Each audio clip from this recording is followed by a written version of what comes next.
This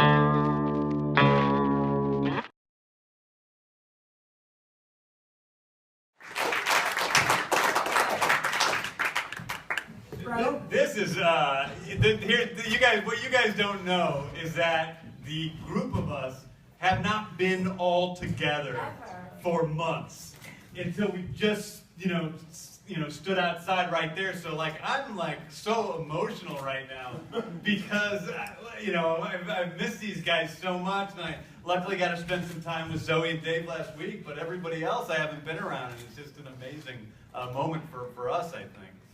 Let's start off with I'm going to start off with a warm-up question first for you, James. Obviously, these are some fairly unknown characters, even though they exist in the Marvel comic universe. What attracted you to the project to begin with, and was bringing new characters like this a daunting task, or was it liberating? What can you tell us about that? It was frankly liberating. It was, for me, I think I would have had a harder time trying to fit into the regular, Marvel scheme of things. And this gave me a chance to take what I loved about Marvel movies and Marvel comics and create a whole new universe, which is really, what has been the most exciting thing for me, in my entire professional career. When I was a kid, I was obsessed with the different planets in the solar system. And I used to create for every single planet a different alien race with a certain kind of pet and a certain kind of house and a certain kind of water system and everything. And I would draw these pictures, and I had hundreds of these pictures and had them in a box. And really, to me, this is like going back to that childhood box and creating this fun universe. Great, thank you. Right in front. My question's for Vin. Vin, did you ever have to do the acting exercise, be a tree, where the teacher asks you to play a tree? And did that pay off now that you are actually playing a tree?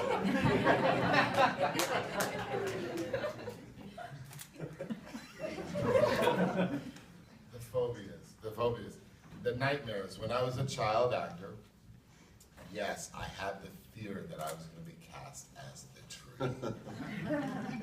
And this was a way to face my fears head on, and I'm delighted that I did. Front center. Hello. Awesome. My question is from Michael. So, who's more of a badass, Meryl or Yondu? That's a simple question. You get a simple question, you get a simple answer, rather. And you know what? There's so much. They're very similar in their nature. They're true believers in tough love, Merle with his brother, and Yondu with his lovely son.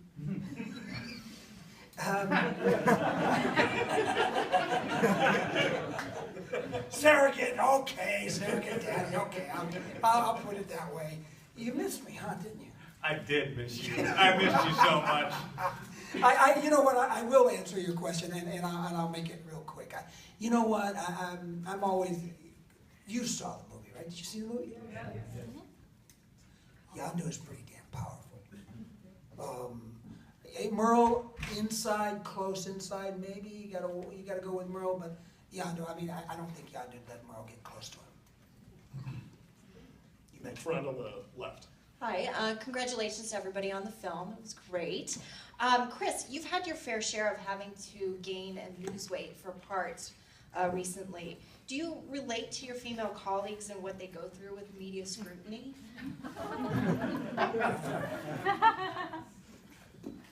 Do you mean are you saying that I might be responsible for giving men body image issues? Because if that's what you're saying, that's the nicest thing anyone's ever said. No, I'm sure I can't relate to what females go through in Hollywood. I'm sure I can't relate, but I do know what it feels like to eat emotionally, and to be sad and make yourself happy with food, and then be almost immediately again sad and now ashamed, and then to try to hide those feelings with more food. I know what that's like. and it's a vicious cycle, and it's a very real thing. And you know, so I know what it's like to have body image issues, and I also know that if you just work hard and you know enlist the help of good coaches and be coachable and be willing to work hard, you can actually change that. And I offer a course. It's like $4,500 up front, and anyone who's you know has these issues, just get a hold of my people and we'll set it up, and I'll walk you through it. I don't really offer a course. It's about In the front right corner. Chris, could you talk Yes. a little bit about first finding the attitude to play this guy? You know, he's got to be snarky enough that you know that it works for the character, but not too much you turn off the audience. And did you do any research as far as the comics are concerned to sort of see how it sort of played out the comics? You know, I was aware of Guardians of the Galaxy, but James told me not to read any of them, and so. You keep saying that. Wait a second. You overheard me tell him not to read the comics because he's You took my insane. answer. I read them anyway. You know, in terms of the attitude, that was something that, like, you know, and kind of the whole process for me on this one was just trusting James, really, and taking big swings and sometimes falling flat on my face, and just like the big challenge for me was just trying to ignore the embarrassment of being an actor. It's a pretty embarrassing thing to do. You got people pointing cameras at you and hundreds of people watching you as you're trying to be great, and often, almost every time, you're not. And then there's one moment where you are, and the editor will dig through all the shit to find it, and then put it in the movie. You know, so the challenge is not like finding the attitude. It's really just like being open and willing to go for it and try different things, and having a director that you can trust. And so the attitude is not something that I intended or created. It's something James intended and created by getting me to try different things. And so that's really what that was about. Oh, but you had. I mean, Wow. You created that attitude. That's you. Fuck You took it, you. Gary. How did you do that? How did you do that? It's a gift. No, I don't know. I'm gonna get better at this. I've never done this that much. So acting is something I've learned how to do through trial and error, you know, and I'm sure press conferences will do the same thing. Here on the left. Hi guys, congratulations on this. Fantastic job by everyone. And another question, Chris, you're just so perfect in this role. I'm wondering, and also, You're right. well, exactly. You're getting better at this already. You may not be who everyone imagines taking on a huge superhero movie role like this, and maybe you even felt that way about yourself. So I'm wondering what you felt you had to prove just even in the auditions and for audiences. And James, maybe you want to jump in as well.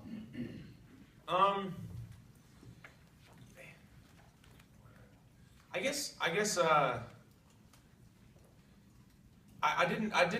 people probably didn't see me. I'm not sure I even saw myself in this kind of a role. But what's really kind of nice about this movie, and I believe this, is that we did something with this movie that's never been done before. I think this is like unlike anything that's ever been done, and I think anyone who has seen this movie would agree. I've never seen anything like this movie before, and so I don't think I was right to do anything that's, you know, similar to what's been done before. Like, you know, I wouldn't have been right to do those to do other movies. So maybe people wouldn't have seen me in this role, but that's because they weren't able to have the vision that kind of James had for what this could be, you know. And so he just told me in the audition, he was like, I'm just looking for someone to come in and just own this and just do their thing. And at the time, I'd been sort of having an identity crisis as an actor. I didn't know what I was, if I was a action guy, you know, or a comedy guy. And I thought maybe I could do a combination of both, but there's nothing out there that's like it. Maybe I have to develop something. And my manager just kept saying, Guardians of the Galaxy, man. I said, all right, maybe you're right. Let's go meet on it, you know. And then James said, I just want somebody to do their thing. And part of me thought, okay, well then I'll just do my thing, and if it's not right, that's okay. But now I had an idea what that thing was, and it was the thing that I got to do in this movie. We had screen tested at least 20 people, actually screen tested at least 20 people of all big stars, no names, looking for the right person, because I really wanted somebody who could embody this character and take it beyond what was on the page, in the same way Robert Downey Jr. did for Iron Man, essentially.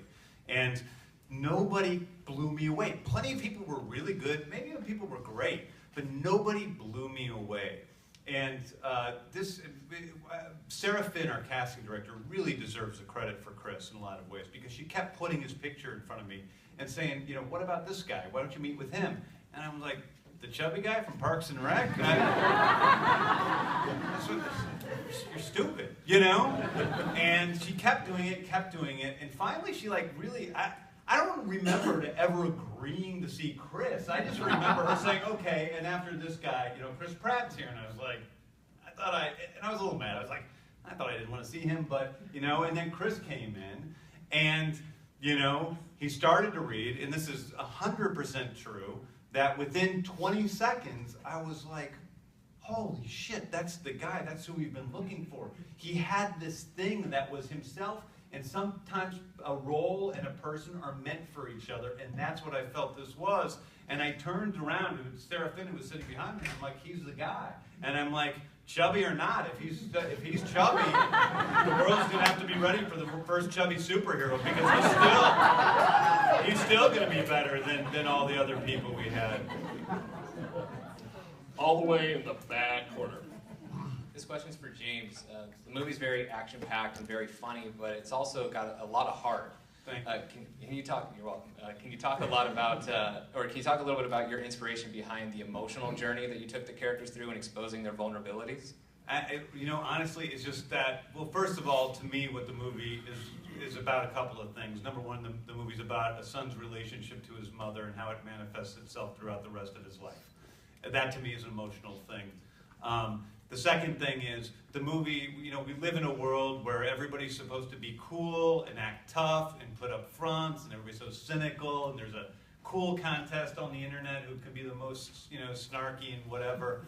And this movie is about actually allowing yourself to care, allowing yourself to give a shit. And so that's a naturally emotional thing for me. And then thirdly, I fell in love with these characters as I was making the movie. I fell in love with these actors as I was making it.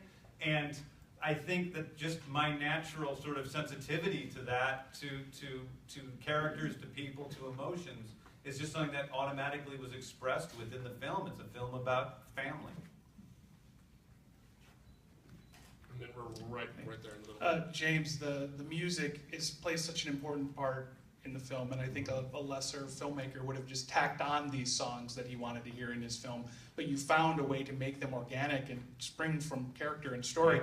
Tell me about that process and having that light bulb to make it work within the context of the story. Yeah, well, I mean, to me, when I started writing the script, there was a script before my script, and then it didn't 100%, speak to me, so I wanted to make some pretty major changes, and I rewrote the whole script. And the very first thing that I thought of was this idea of the Walkman and the cassette tape, which is really this character's connection to his home planet of Earth. And that was the emotional center of the film. If the MacGuffin of the film is this orb that everyone's chasing after, the emotional center is this Walkman. And so it was just a natural part of the screenwriting process. All those songs that you see in the movie, Hooked on a Feeling, Redbone, Come and Get Your Love, were all written into the film. They're all part of the screenplay. So they were there from the ground floor up. The red shirt? Yes, hi. This is for Miss Saldana. First, I wanted to say, Van and Mike down at the archery range told me to say hello and give you their best and tell you should come down and shoot with us sometime. I'm there. Anytime. Speaking of which, the thing that came to my mind is Gamora and Neytiri are both badasses, but other than that, they're practically opposites. Can you compare and contrast the two and your approach to them? I feel they're very different. Neytiri grew up in a household where she was loved and she was held as a child. Gamora was taken, sort of like the Lost Boys of the Sudan. She was taken from her village, from her planet, and forced into a life of violence and crime.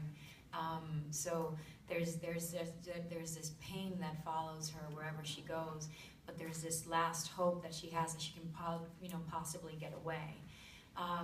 So I did try to find some similarities between them, but I don't think they would play together in a playground. Gamora's a hustler. Neytiri doesn't even know how to lie. And I wanted her fighting technique to be very, very different. Obviously, when you show up and you're sort of like the last person cast and everybody's just ready to go, the stunt coordinators have already designed the fights and they already have the stunt women working on what you're going to do, and you sort of come in and you just add your last little tweaks. And I just didn't want Gamora to look like any typical action person that's just like very martial artsy and just does those underworld jumps and lands and the ground breaks and shit. I wanted her to be a little more graceful and antique, very, very classy in the way that she fights. And my husband, one of his colleagues was showing us, as I was sort of doing research for Gamora, she was showing us her last collection of work that she was going to do that wasn't yet ready for the public, but it's she basically recorded this this bullfighter from Spain dancing a duel, a fight, and sort of leading the bull with his sword and his cape. And she shot it at super 60, but not super 60, at 60, like 60 frames per second. So it was very slow, and I've never seen somebody move so smoothly. And it was just such a seductive dance, and I thought, well, that's Gamora. She's a woman, and she just has to be very seductive in the way that she tricks her enemy into falling into their own death. And I thought, well, that'll be interesting too. I've never done that. So when I told that to James, he thought, oh yeah, go for it. It was hard telling the stunt people because they're so hard and they think that girls are stupid. So when you walk in like to this testosterone-driven like rehearsal place and you're like, well, she does fencing and she's a bullfighter. They're kind of like, quoi?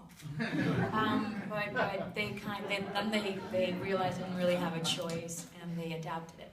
I remember I got like 5 messages from you on different platforms when you came up with this bullfighting idea at 3 a.m. It was like on one phone I got a message, and I got a message from another phone to my other phone, then I got a message to one email, and then another email, and then DM on Twitter, and I'm like, I get it, she wants to be a bullfighter. Sort of a similar question for Benicio. You played obviously a lot of great characters, but the Collector's kind of an unusual character. How did you approach that? It's like nothing else you've ever played, right? Right. Well, the hair for sure. How did I go about it? James kind of like made me feel like I could explore it. I got there and I worked with 4 actors. 2 of them weren't there. And so I had a lot of fun with Chris and Zoe, and what I do remember was like I felt like I could explore the character in every way I would have wanted to, and James was very supportive to taking chances and trying different things, and I felt like an animal that grows up in a cage, and suddenly you open the door and he comes out and he's tentative to take chances, and James was very, very grateful, very nice to me to allow me to like go, and so at the end I was like, oh, I could have done this, I could have done that, but it was a great feeling, yeah. Benicio was Benicio knows this. He's one of my favorite actors in the world, and so I was so excited when he did this. But one of my favorite moments on the whole movie is when Benicio came into my office when you were first visiting for your fitting, and you sat down with me, and we were talking about the character and how we saw the character and where we were coming from. And you go to me and you go, when I think about it, I think about when I was a little kid, I was the first kid in my neighborhood to have a pet alligator. And I was like, oh, this guy's my friend for life. This is the greatest thing I've ever heard. In the center. Thank you, Jay. For Chris and Zoe, can you talk a little about the physicality of the role and preparing for the fight scenes, performing the fight scenes? Zoe, you looked like you were in the shape of your life. Were you all ready, or did you step up the training? Actually, I stepped down from the training. I've done so many action movies, and I was sort of looking at last summer thinking, oh my God, I'm in love, and I just want to chill and go to Italy and eat pasta. And then all of a sudden James calls, and he's like, hey, you want to be in Guardians and be green, work 6-day weeks for 5-hour sessions of makeup? And yeah, be an alien again. I'm like, oh.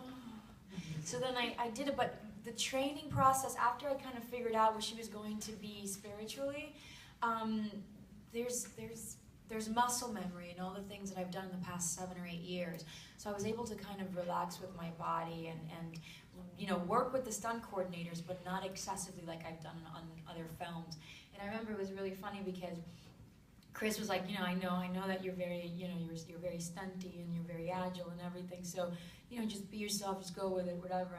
I remember like around the 3rd take, he's like, no, just take it easy on that. Like maybe just, you know, like there's your mark, baby. Like just stand on your mark. Don't go a little over, because when you kick me, it's like that heels like a little. It hurts. Yeah. Yeah, she whacked me really good. A lot of times, she can knock you out. I can guarantee she can knock just about anybody out. She got the serious. You're a real athlete. She's got a very strong kick. Yeah. She's not even afraid to use it too. Dude, you're always saying like harder, a little harder. No, I didn't. You what? No.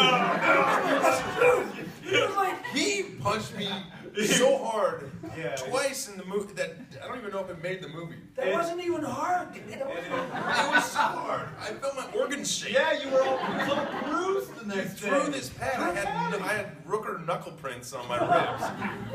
But you know what? I tell you, it was the best acting I've ever done. Yeah. There you go. Like that hurt. My favorite Rooker and Chris like kind of hit it off immediately, and we had the 3 of us would hang out a lot at my house in London. And they came and they sat down, and this was when they first met each other, and they started talking about all these things they have in common. They're both a couple of hicks, and you know, like to shoot and stuff like that. And so they're sitting there and talking. They're really getting along. And Chris is like, you know, this wide-eyed kid, and he's like, you know, we had to go and hang out and, you know, like get to know each other like in that father-son way so that we, you know, could bring that into the movie. We got to go and hang out like that. And Rooker goes, no. And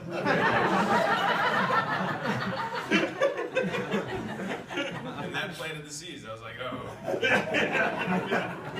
My daddy doesn't love me.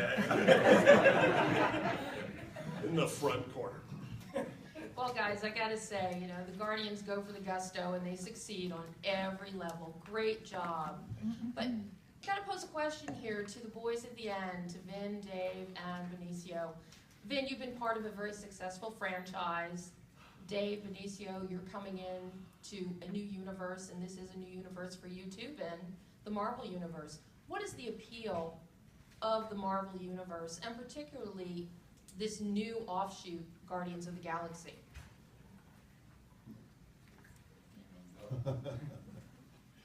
I think I didn't look at it so much as, you know, the Marvel thing. I was, you know, very familiar with Marvel, obviously. And, you know, of course I realized they had a winning formula and the movies were very well done. But I really looked at it as something new and completely on its own, because it was just original and fresh. And also I looked at it from strictly the standpoint of Drax, because once I realized who Drax was and how much of an emotional roller coaster his character would be, I just kind of fell in love. And what about for Vin and Benicio? You know, I've done a lot of movies. You never know. You really never know. You can do a movie, you think it's great, and then you see it and it doesn't work, and this is something that is the opposite. This is a movie that I did. I loved working with everyone, and then the final product was like a great movie that I really enjoyed. That I saw myself as the character of Chris, even though I'm the collector. But I got pulled in, you know, and I got pulled in, and I think the credit is to everyone involved and James, because he just really did an emotional thing. It just, you know, I told James, he hit me on every sense. I even felt hungry in the movie, even though no one eats. I mean, all the senses were tapped, and I really enjoyed it. I really, really did. So you never know. You never know. You do movies, and I'm very happy to be in a good movie. That any actor will say the same thing. You're really happy to be in a good movie. So, so that's my feeling on it.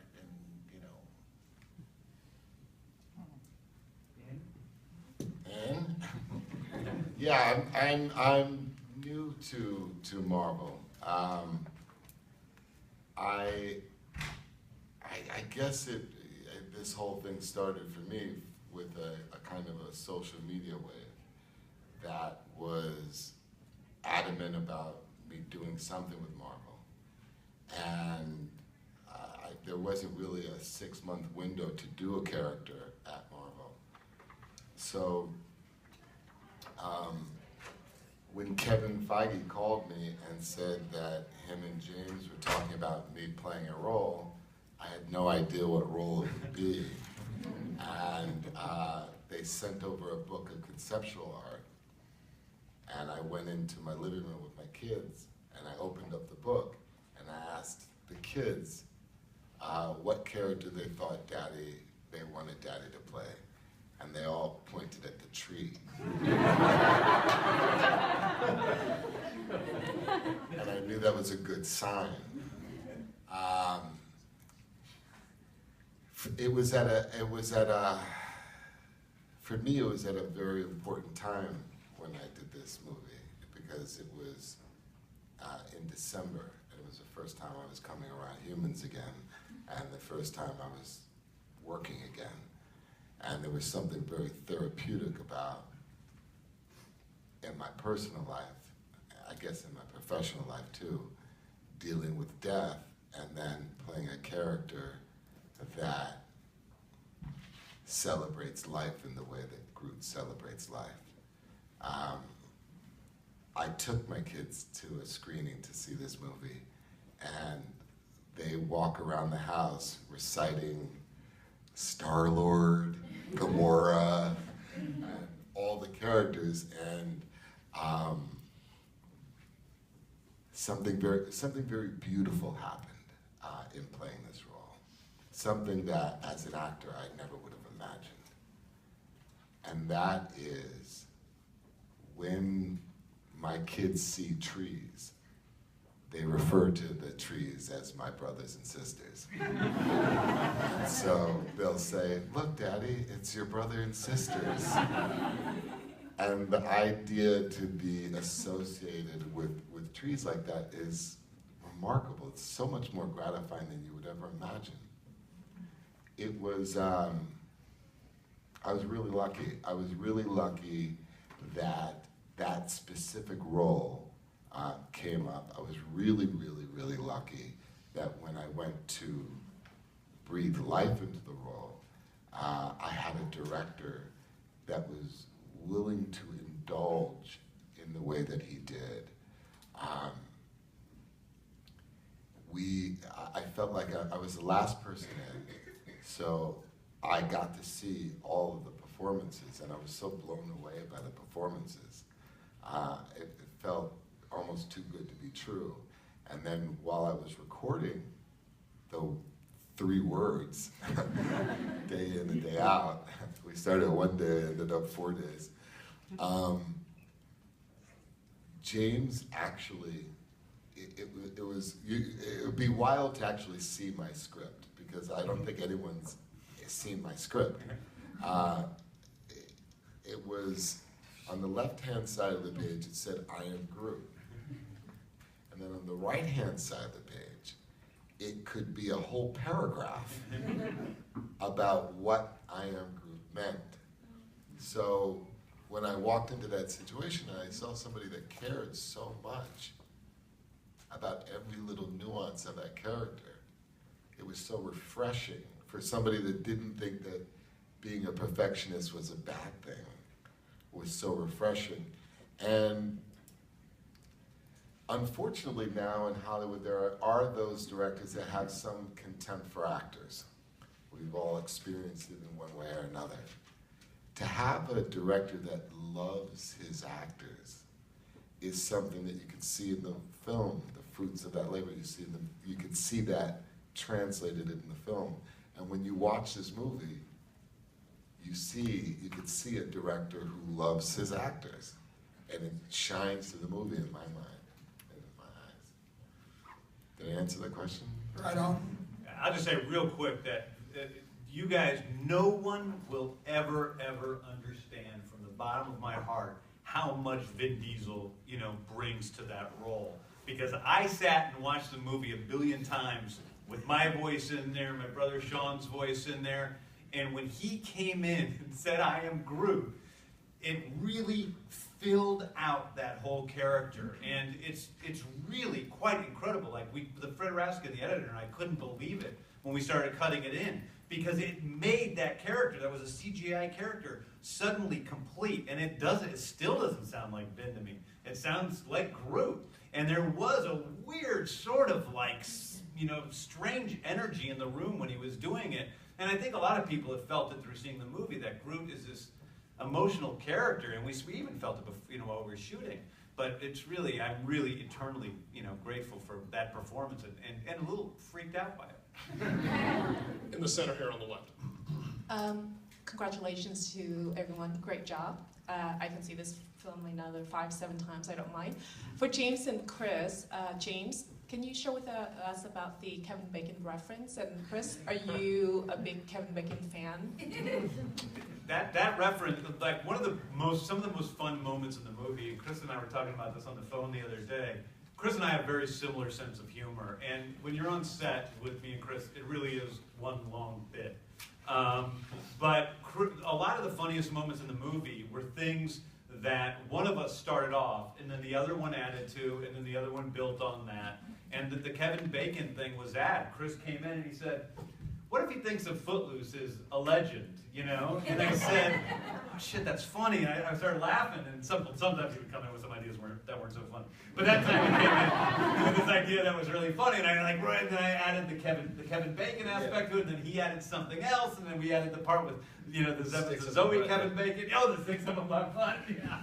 And so it was just one of those moments, and I happened to, you know, be friendly with Kevin because he was in my last movie, and I don't think he knows yet that he's in there. So I've been really excited for him to see it.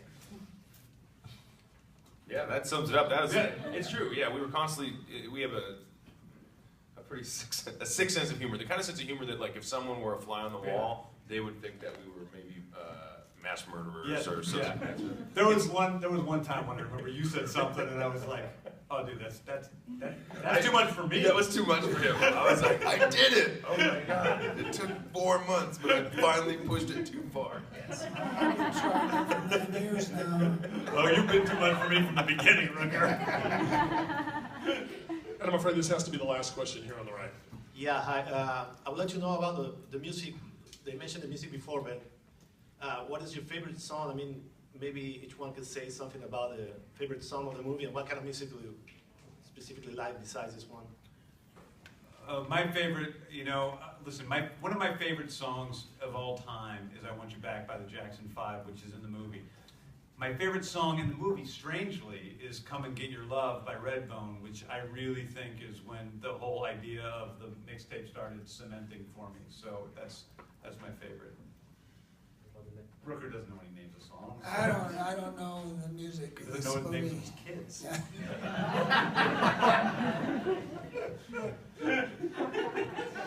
I do too. Yeah, never mind. James, that was one of the first things I requested, I think, because I was like, "Hey man, because it is such the emotional center of the character and of the movie, this tape, and if Peter Quill has been listening to this thing non-stop his entire life, you know, I have a few albums like that in my life that, like, I know all the words to every one of them, so I wanted to be that familiar with the music by the time we shot the movie, and so I had him send it to me, and while I was working out, I just listened to it in order, on repeat over and over this album. So some of the songs I really love and some I really fucking hate because I've heard them so many times. And then I incorporate like sweating on a Stairmaster to, like, you know, if you want pina coladas. I was like, oh, dude, my brain done. But the one song that really worked for me was that "Ooh Child." That one, that was like, that has a beats per minute that's perfect for my running pace. So when I was running and that song came on, it put me at a 9-minute mile, which at the time was like my mile. I'm like, "Ooh Child." Like, oh, finally this fucking song. I don't have to listen to the Margarita song again. Or Pina Coladas or whatever. So, "Ooh Child." I think that's what it is. For me, it's Cherry Bomb, because I was such a fan of the Runaways. And right there, you know, in the montage when they're finally getting like their courage, like their chutzpah to do something about it, to do something to save the day and save Xandar. That's just such a great song for them to kind of, you know, prepping up the Motley Crue. So I thought it was very well. I loved all the music. I had so much fun with the music. I thought it was such a testament to the movie. It's so, I mean, you could almost, this is the closest Marvel will ever get to a musical. It was that much fun for me. The movie starts with kind of an emotional tone, and very quickly, the music and watching Star-Lord kicking aliens makes you feel like you're going to be covered, makes you feel like you're going to have a really good time.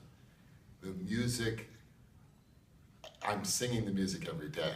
So most of the time when I walk into an interview, I start singing, Hooked on a Feeling. The coolest thing was my 3-year-old son watching the movie. And when Hooked on a Feeling comes on, he was at the edge of his seat, and I'm watching. It's the first time he's ever gone to a movie. We've ever gone to a movie together. Obviously, he can't see Riddick or any of those other movies. So he kind of scoots to the edge of his seat, and he squints his eyes like this, and he starts singing, Hooked on a Feeling, I believe. And watching him do that just melted my heart. So we listen to the songs at home. My daughter is going, ooh, baby, give me one more. It's remarkable how a soundtrack can be so important to the storytelling, so important to the experience. And someone back there said, I saw the movie and I'm going to see it 6 and 7 times. I think the music is going to make people see this movie a lot. I think the music's going to make you want to go. You have so much fun in the movie, and it's music that you want to share with your kids anyway. And it's great because of that. So I love all the songs. I love Come Get Your Love. I just thought it was an incredible collection. I wanted Star-Lord, I wanted Peter Quill's soundtrack. And I hate answering this question after venting, because anything I say is going to sound boring. And oh, come on. I don't have a story, I can't sing, I don't have any kids to talk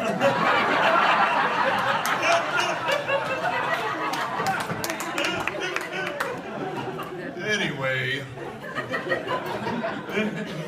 my favorite song from the film, I think it's ABC, I Want You Back. I Want You Back, yeah. But actually my favorite song in the film is Ain't No Mountain High Enough, and I think it's just because where it is. It's such a feel-good song to begin with, but also in the scene, it's such a feel-good scene.